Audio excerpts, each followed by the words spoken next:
По убиството на Тодор Александров започнале жестоки пресметки во македонското револуционерно движење.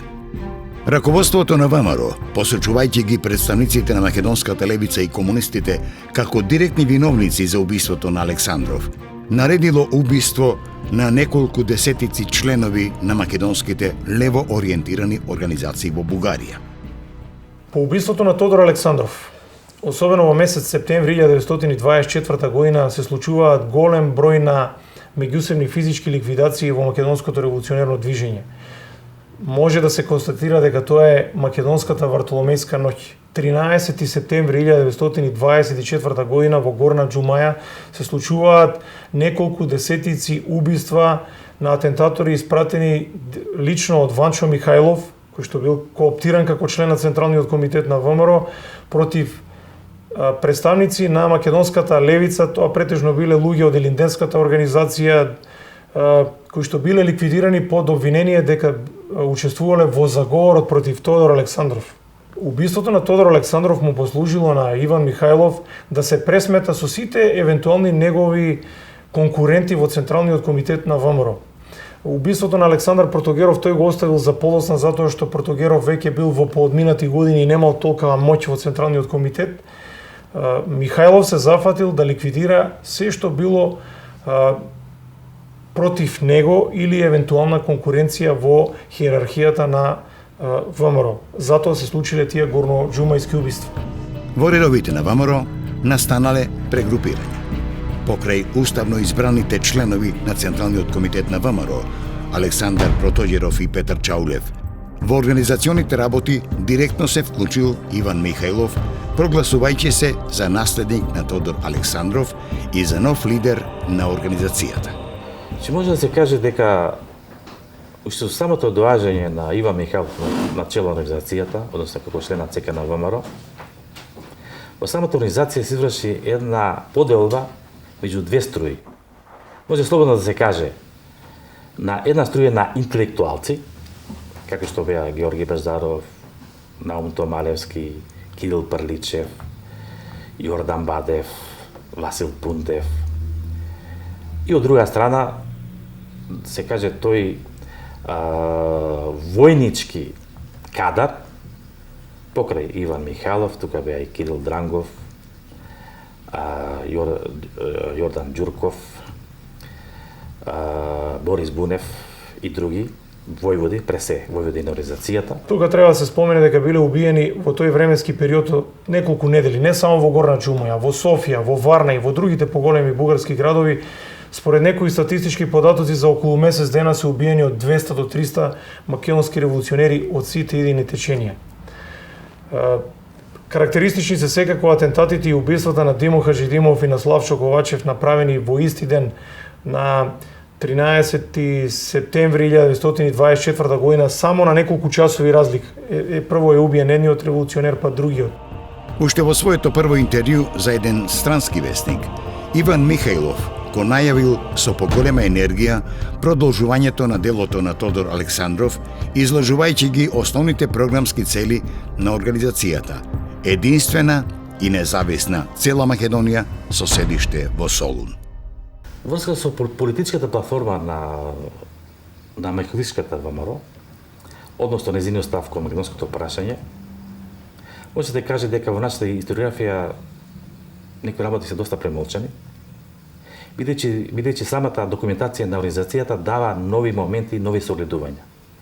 Имено, политичката платформа на Иван Михајлов беше како и досегашната платформа гледање на скоро сите состави, односно ЦК на организацијата, од формирањето па се разбира до неговото доаѓање на цела организацијата.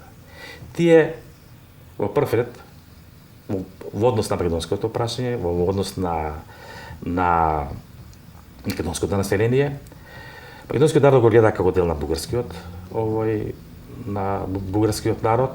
Откажувањето на организацијата од револуционерната тактика и најавувањето водење легална борба, тој го условувал со барањето кралството на србите, хрватите и словенците и Грција да ги признаат малцинските права на македонското население во нивните држави, како и признавање и почитување на верата и јазикот на населението во Вардарска и Егејска Македонија.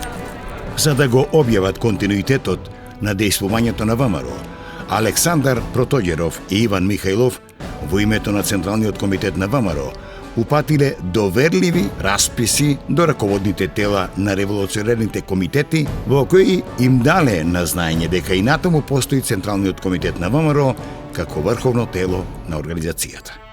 Во однос на националната посебност на македонското население, раководството на Михаловистичката ВМРО се поистоветило со гледиштето на бугарските државни власти и раководството на Македонскиот национален комитет на бугарскиот карактер на македонците. И во една таква ситуација, Ванчо Михајлов станал неоспорен авторитет во организацијата во периодот од 1924 до 1934 година. Секој кој што му се спротивставувал или бил под притисок маргинализиран, се пасивизирал или бил физички елиминиран. Во средината на февруари 1925 година се одржал 6-тиот конгрес на ВМРО, на кој бил избран нов Централен комитет на организацијата во состав Иван Михајлов, Александар Протоѓеров и Георги Попхристов. На тој конгрес на ВМРО делегатите кои што дошле биле приврзаници или луѓе кои што биле блиски до Иван Михајлов и гласале и ја поддржувале неговата политика. Конгресот ги потврдил дотогашниот устав и правилник на организацијата, според кој целта на ВМРО и натаму останала иста. Борба за обединување на поделена Македонија во незините географски граници и извојување на политичка автономија, самоуправување. Главна нетрпеливост со самата организација, значи со одржањето на Иван Михајлов, настана со тоа што тој на некој начин ја узурпира самата организација, се наметна како единствен лидер во неа, запоставувајќи ги двајцата членови на ЦК на ВМРО, кои што беа Александар Протоѓеров и Георги Попхристов. Тој наметнуваше, односно издаваше, тоа му беше главната забелешка на Протоѓеров, самоволно издаваше инструкции, наредби спресе за убиства, донесуваше своји решенија без да ги консултира двајцата членови на организацијата, кои што според статутот на организацијата беа рамноправни и еднакво одговорни во самата организација. Тој веднаш се зафатил со тоа да вклучи во организацијата млади членови, фанатични приврзаници на македонското револуционерно дело, кои што биле блиски до него. Тоа им успеало. Протоѓеров како член на Централниот комитет на ВМРО не се спротивставувал многу на таквата тенденција. На Конгресот била донесена и посебна резолуција за идното дејствување на организацијата, во која се нагласува непосредното учество на Пиринска Македонија под бугарска власт во борбата за ослободување и обединување на цела Македонија. Средствата и методите на борбата останале и натаму исти, легални и нелегални преку Четничкиот институт. Во Вардарска и во Егејска Македонија, средствата за борба и во иднина се предвидувало да останат револуционерни, бидејќи според новиот Централен комитет, други средства за борба освен нелегални немало, се додека југословенските и грчките власти не ги признаат националните права и слободи на сите етнички групи во Македонија. Имајќи ги предвид културните и политичките слободи на македонците под бугарска власт, Централниот комитет на ВМРО застанал зад ставот дека во Пиринска Македонија не се потребни револуционерни методи на борба. При тоа, новото раководство на Централниот комитет на ВМРО отворено и дало на знаење на бугарската влада дека на секој незин обид за вршење насилства и беззаконија врз македонците, како што тоа го правела владата на Стамболиски, ВМРО ќе се спротистави за да ги заштити правата на своите сонародници. Во септември 1926 година, Централниот комитет на ВМРО излегол со посебна декларација, во која категорично изјавил дека секој обид на бугарската влада за вршење насилства и беззаконија спрема македонците, како што тоа го правеше владата на Стамболиски, ВМРО ќе се спротистави за да ги заштити правата на своите сонародници. Целта на организацијата останува иста, дека таа се бори за ослободување на Македонија, за обединување на раскинатите делови на Македонија во една самостојна политичка единица и таму има загледа самоуправување. Централниот комитет на ВМРО подвекол дека вистински мир на Балканот ќе има кога секоја историска засебна земја, во тој однос и Македонија, самата ќе се управува.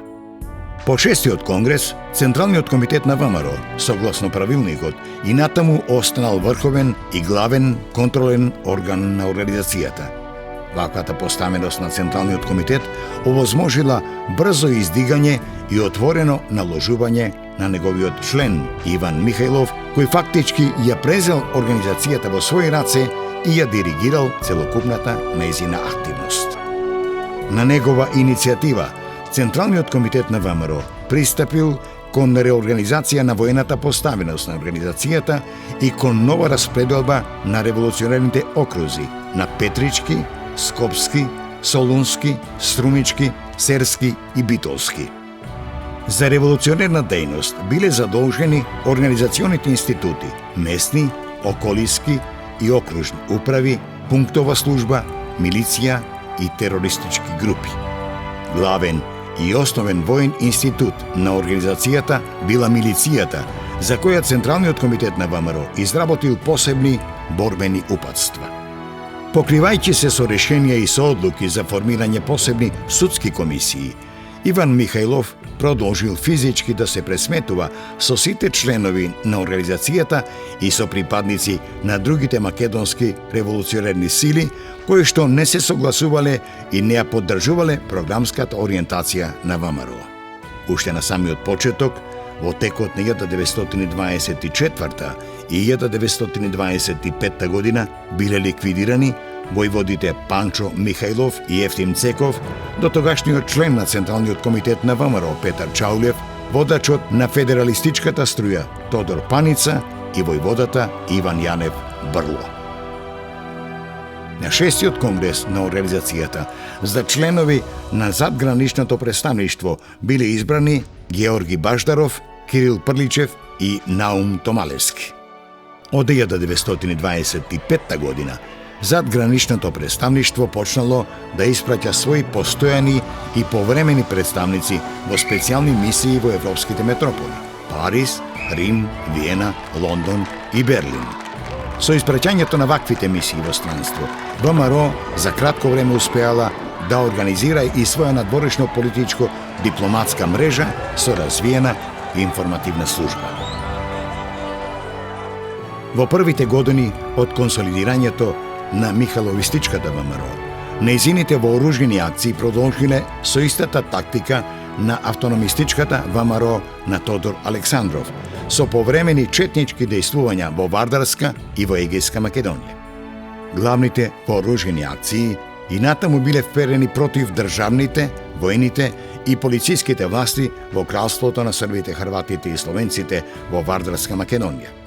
Централниот комитет на ВМРО во своите решенија, писма и апели ја повикувала организацијата своите акции да ги насочува против српската окупаторска власт, а особено кон убивање на српските високи државни чиновници, како и кон уништување на ренегатите и шпионите кои го измачувале македонското население. Во текот на 1925 и 1926 година во Вардарска Македонија подолго време престојувале Кочанската чета на војводата Ефтим Полски, Царевоселската на Дончо Христов, Кратовската на Мите Опилски, Паланечката на Стојан Врбенов, Кумановската на Крсто Лазаров Конјушки и Скопската на Величко Вењанов. Овие чети преку пунктовиот началник на Ќустендил Владимир Куртев биле во постојана врска со Централниот комитет на ВМРО и дејствувале по негови инструкции. Изменетите општествено-политички и економски услови во Бугарија, а посебно во Вардарска и во Егејска Македонија, ја наложиле потребата од одстапување од основните принципи и традиционалните форми на вооружената борба на Михайловистичката ВМРО. Новата вооружена стратегија подразбирала праќање чети со помал број комити и во помали групи во Вардарска и во Егејска Македонија, поради тоа што големите чети потешко се движеле по теренот и брзо биле откривани од државните власти. Значи, четничкиот метод на борба бил речиси целосно напуштен. Него единствено во тој временски период до 28 година го практикувал Александар Протогеров, кој што со чети навлегувал од територијата на Албанија во западниот дел на Македонија. И тука имаме некакво четничко придвижување, но само до 1928 година до убиството на Александар Протогеров. Ваквата промена била диктирана и од реалните општествено-политички околности на веќе зајакнатите државни режими и концентрацијата на огромни и добро вооружени воени и полициски сили во Вардарска и во Егејска Македонија. На тој начин, традиционалниот метод на дејствување со вооружени чети бил заменет со терористички акции преку конспиративни групи, така наречени тројки или петорки. Од вклучувањето на Иван Михајлов во Централниот комитет на ВМРО се променили и методите на борба на организацијата. Големите чети на организацијата веќе биле минато. Тој ги заменил со создавање на помали групи, така наречени тројки или петорки, кои што обично биле облекувани во цивилна облека, за да не бидат забележени од српската, односно грчката власт. Ја преминувале тогашната бугарско-српска, односно бугарско-грчка граница, ги извршувале акциите во Вардарска и Егејска Македонија и незабележано се враќале во Пиринска Македонија. Индивидуалните убиства и терористичките атентати станале основни вооружени акции на Михајловистичката ВМРО. Преку нив, ВМРО настојувала да го сврти вниманието на европската и светската општествена јавност, давајќи им на знаење дека мир на Балканот не може да има додека не се реши македонското прашање. Сега дури ваквите тројки или петорки на организацијата не носеле никакви обележја, надворешни обележја по кои што можеле да бидат препознаени поранешните четници на организацијата. Иван Михајлов дури ги терал да ги бричат брадите за да не бидат препознаени од властите дека тоа се членови на ВМРО.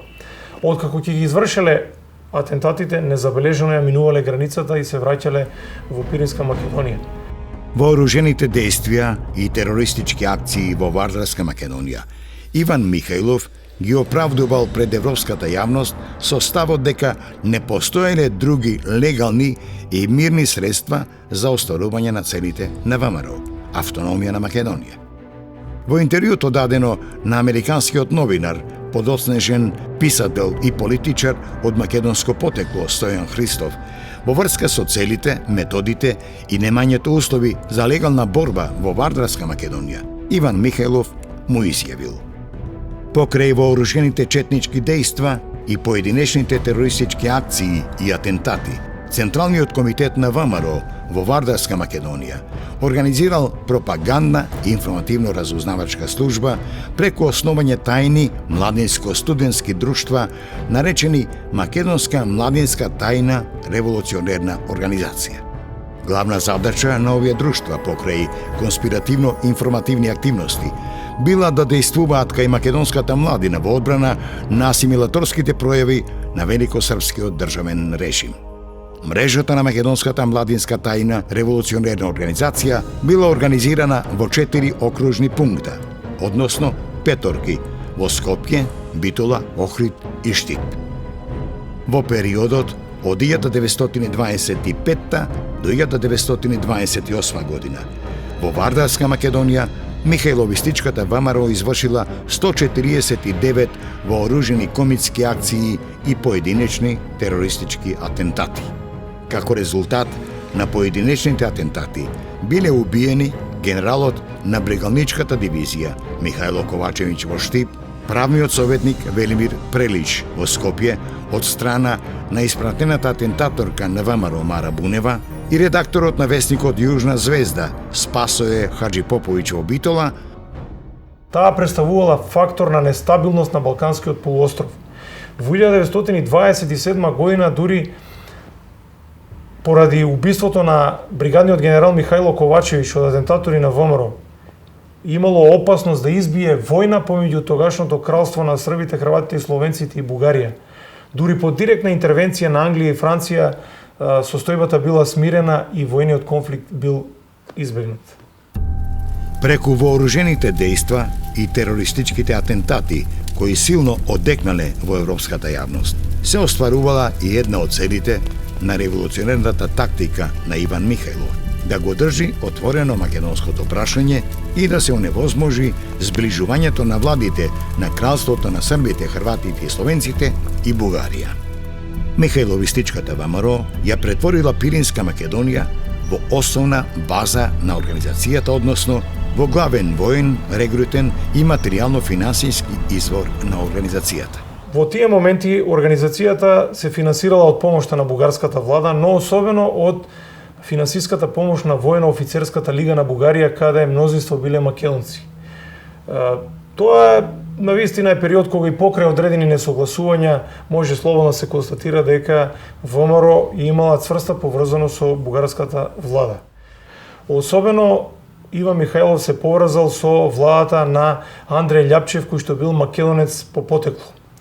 Љапчев се наоѓал на чело на бугарската влада од 1926 до 1931 година и тоа е период на најцврсти врски на организацијата со бугарската влада на Љапчев.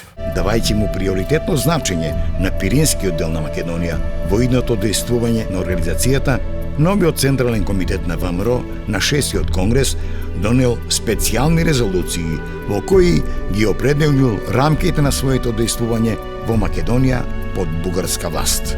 Во конгресните резолуции јасно и недвосмислено се истакнувала потребата за учество на бугарска Македонија, односно на Пиринскиот дел на Македонија, во борбата за ослободување и обединување на цела Македонија.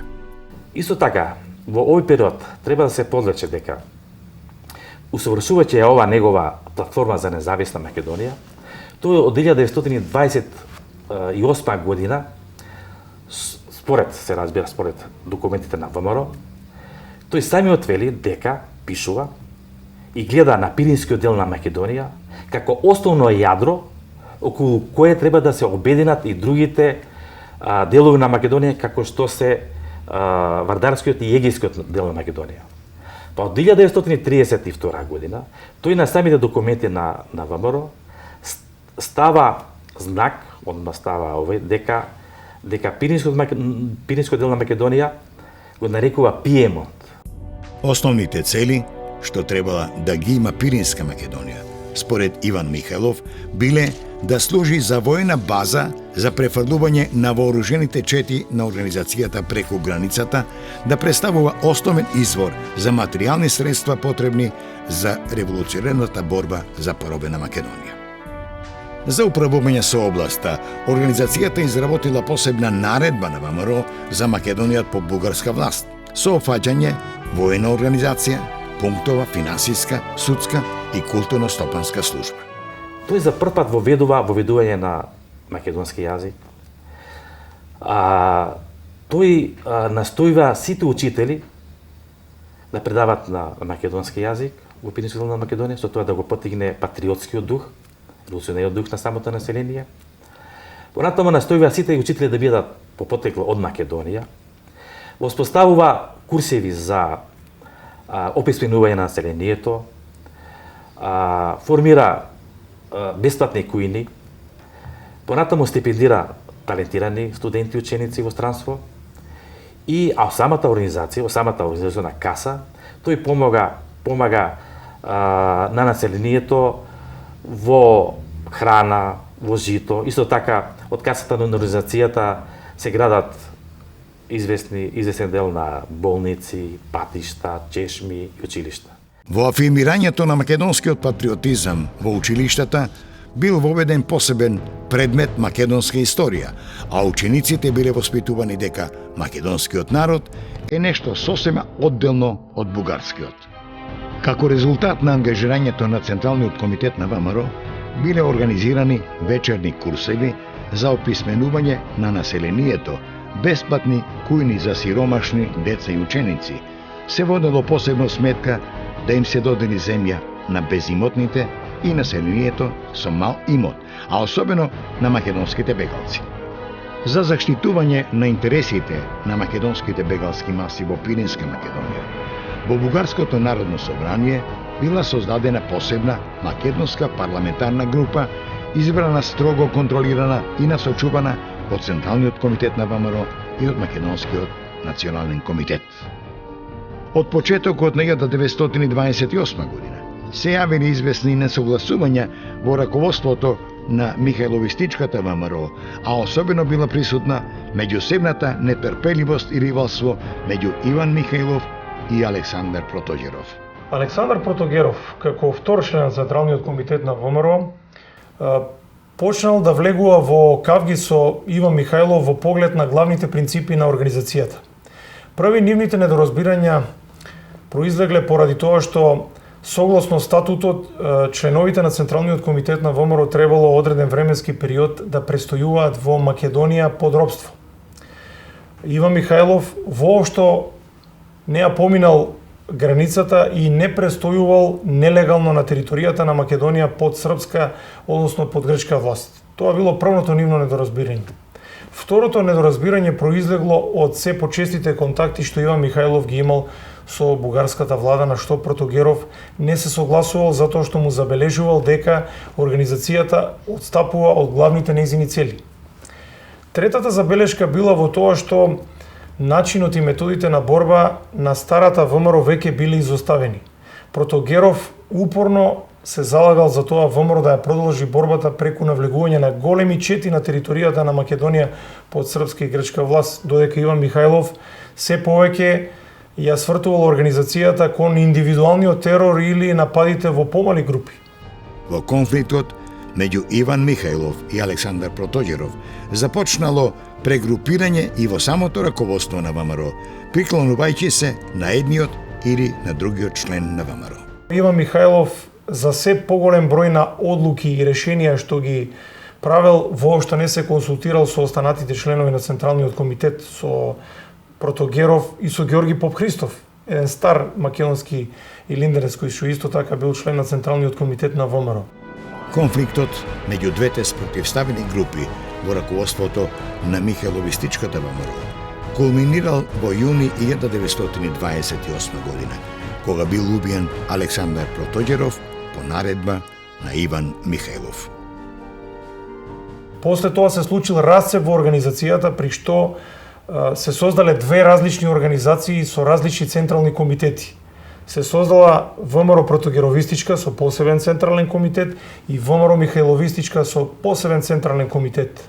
Двете струи во редовите на организацијата прибегнале кон жестоки убиства и самоистребување, познати како македонски братоубиства, причинувајќи му големи загуби на македонското ослободително дело и предизвикувајќи почеток на нова криза во редовите на ВМРО. На 21 јуни 1928 година Михајловистичката ВМРО го одржала 7-миот конгрес на организацијата. Во новиот централен комитет на ВМРО, покрај Иван Михајлов, биле избрани и Иван Караджов и Страхил Развигоров, а како резервни членови Јордан Ѓурков, Владимир Куртев и Иван Попевтимов.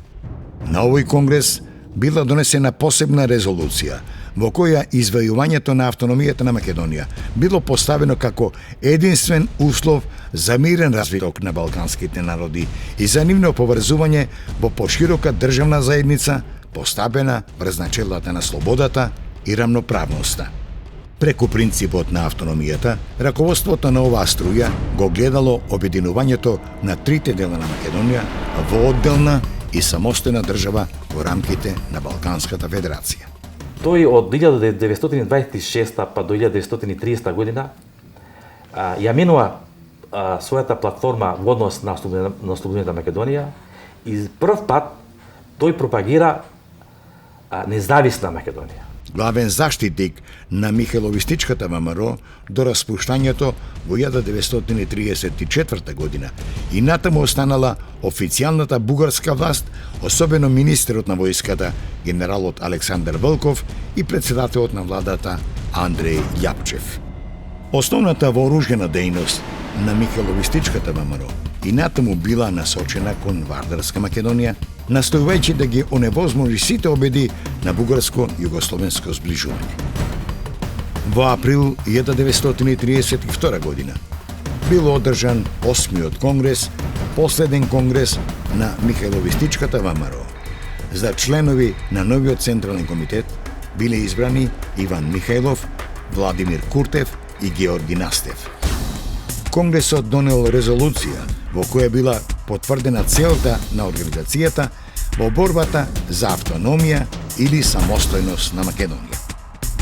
За да ги зајакне своите позиции сред македонската емиграција во Бугарија, раководството на Михајловистичката ВМРО и Македонскиот национален комитет организирале голем македонски собир во февруари 1933 година во Горна Џумаја. Во тие моменти Иван Михајлов повторно се вратил кон изворните цели на македонското револуционерно движење, барајќи создавање на независна македонска држава во незините етнички и географски граници.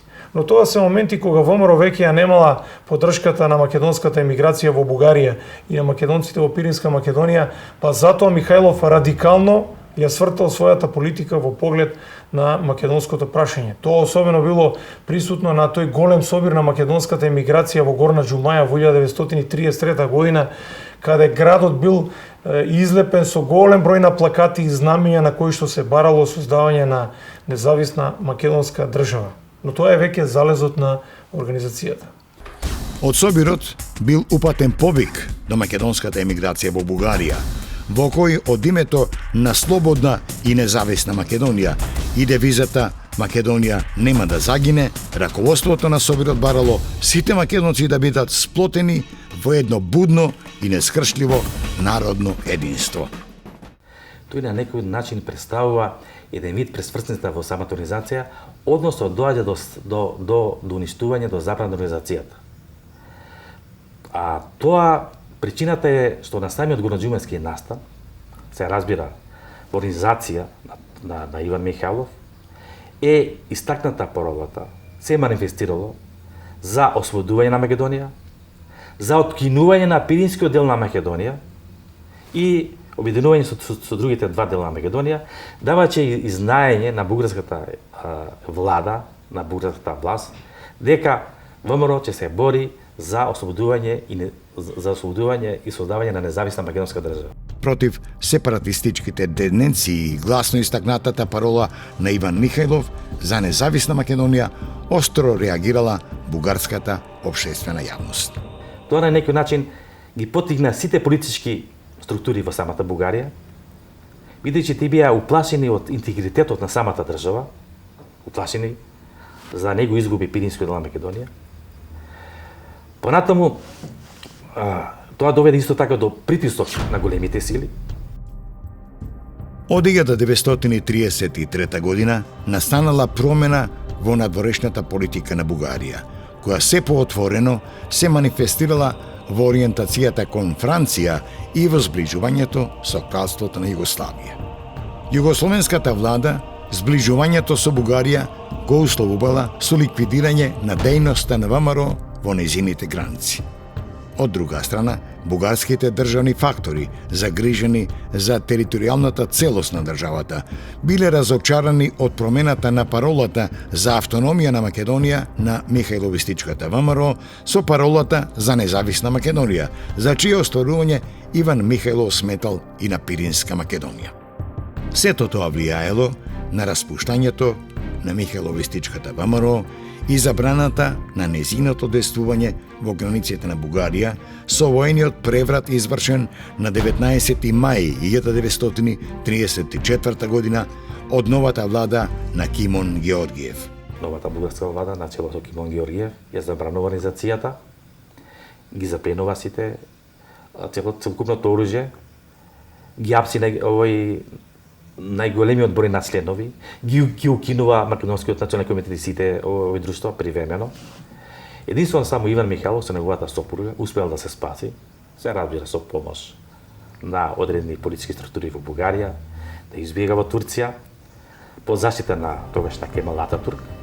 При апсењето на членовите и запленувањето на оружјето, Централниот комитет на ВМРО издал наредба воено да не се спротивставува на бугарските полициски органи. Интересно е тоа што Иван Михајлов како член на Централниот комитет на ВМРО издал наредба оружјето да се предаде на мирен начин. Од пониските структури на организацијата, од четничкиот и од војводскиот кадар постојано пристигнувале барања до Иван Михајлов четите на ВМРО да се спротистават на бугарската војска и жандармерија. Но до тоа не дошло, поради наредбата на Иван Михајлов мирно да се предаде оружјето. После тоа, бугарската влада наредила апсење на голем дел од раководителите на ВМРО. Тоа навистина и се случило.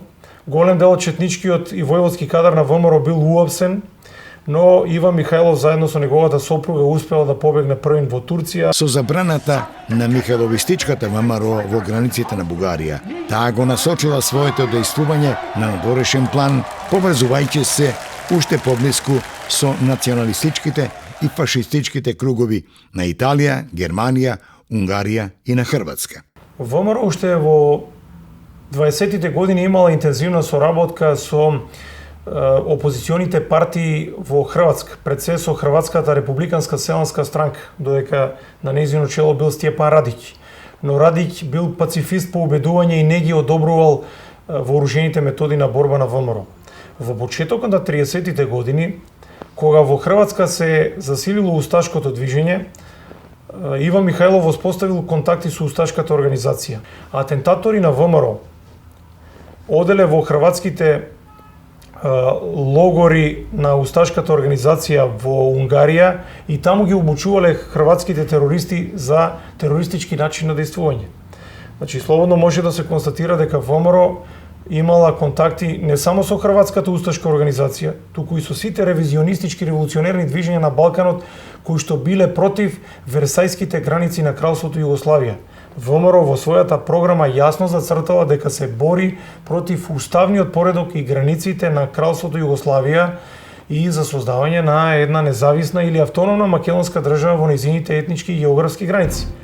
Во организација на овие реваншистички сили, на 9 октомври 1934 година во Марсеј атентаторот на ВМРО Владимир Георгиев Черноземски извршил атентат на југословенскиот крал Александар Караѓорđević, при што бил убиен и францускиот министер за надворешни работи Луи Барту. Тоа всушност бил и последниот вооружен чин на организацијата која веќе била расформирана.